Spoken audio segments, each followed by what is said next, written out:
Hi everyone, Julia here recording this March 28th, almost tripped, 2025, and just still in shock about all this EMF hypersensitivity I'm having, and of course I've been going down that rabbit hole now. And I've learned that having exposure to mold can maybe trigger it.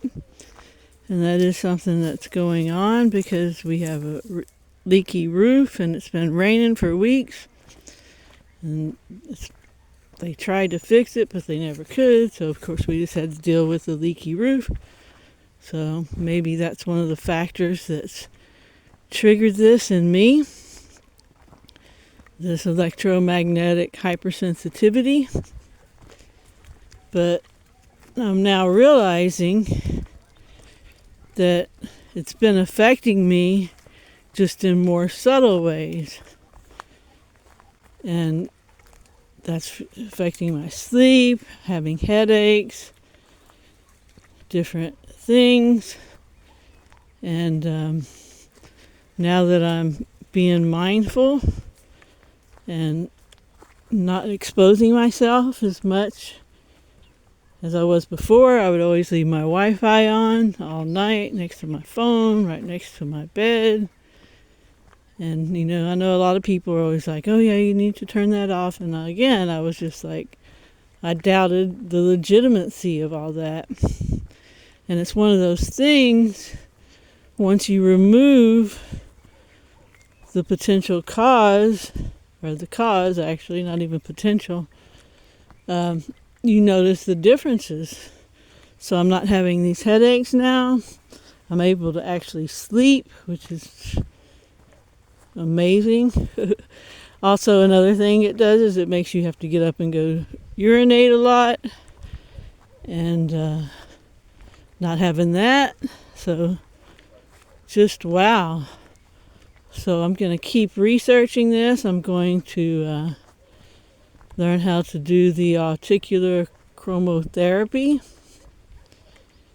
because that's a way to help reset your lymphatic system so you can start the healing process along with distancing yourself from all the sources of this radiation. And it really is radiation sickness when you really get exposed like I did, Like I said, I'm still in shock about it because it's so extreme. There's no denying it. None whatsoever. And, like I said last time, I can't even go into that building anymore. And that's where I used to grocery shop. It's one of the better places because most of the grocery stores here in Portugal and Algarve are 70% stuff and 30% groceries, and then of course your produce is a real small part of that. So but anyway, I'm just so happy to know about this, know about different remedies, and of course down the road I can help other people get through this. But I'm just so thankful that I learned about this. And it's very interesting because, like I said before, one of the ladies in our weekly chat brought this to my attention, Elizabeth. And interestingly, she and another one of the members of the chat, Juliet, were just recently looking into this whole aspect and looking to take the course on articular chromotherapy. And then I told Elizabeth, gave her the details on what happened to me when I had the migraine symptoms just show up out of nowhere all of a sudden. And I knew it had to do with that location because it literally just hit me like I felt assaulted. And I still feel that way. I feel like, and there's like these bright red glowing lights coming out of different places. You know how those kind of stores are, cash registers and all these things they have. And it's almost like I feel targeted, like artificial intelligence or technology is targeting me.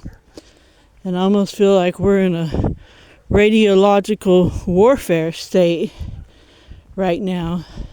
Whether it's intentional or not, it really is that way, because even if you're not noticing extremes like I did with the migraine symptoms and then going back to the same place and the exact same thing happening, exact same pain, exact same locations in my head mostly at first, and the other results, that the second time I didn't expose myself as long, so my symptoms dissipated way quicker. The first time I couldn't do anything. I came home, went in my room, I couldn't walk the dogs, I couldn't feed the dogs. My nephew was like really worried. I was just throwing up. Radiation sickness. So yeah, it was the worst I've ever felt, and I never want to go through that again. So I'm gonna do whatever it takes to avoid ever getting to that extremity again with these symptoms that you get from this exposure to this radiation. Natural radiation that comes from the earth, from the sun, that's one thing. But this non-natural radiation, it's a problem. And I think a lot of people don't even know they're being affected by it.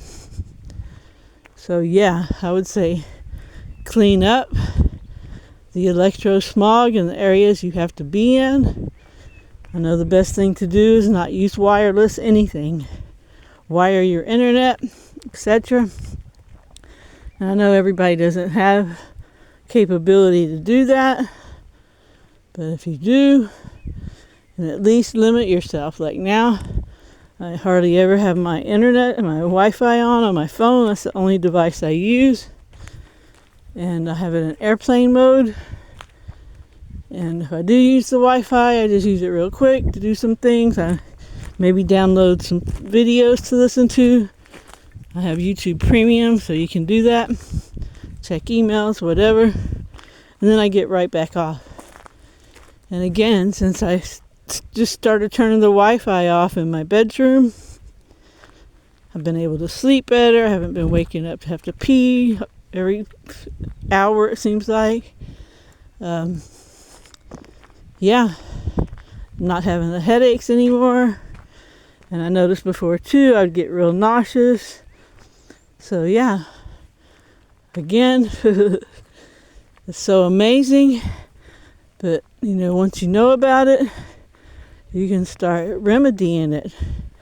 And I know other people have let me know they've been through similar things. And everyone should clean out the electrosmog and see if it makes a difference in how you feel.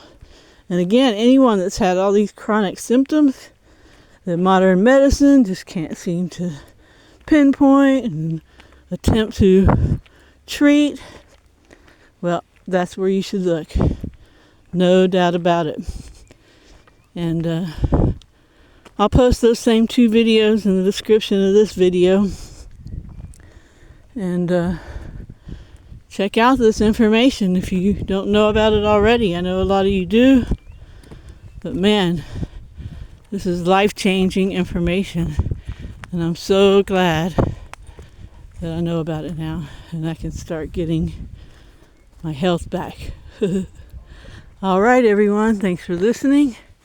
Hope you have a great morning, afternoon, or evening, wherever you are. Remember to stay focused on what you want and help others if you can. Ciao, ciao.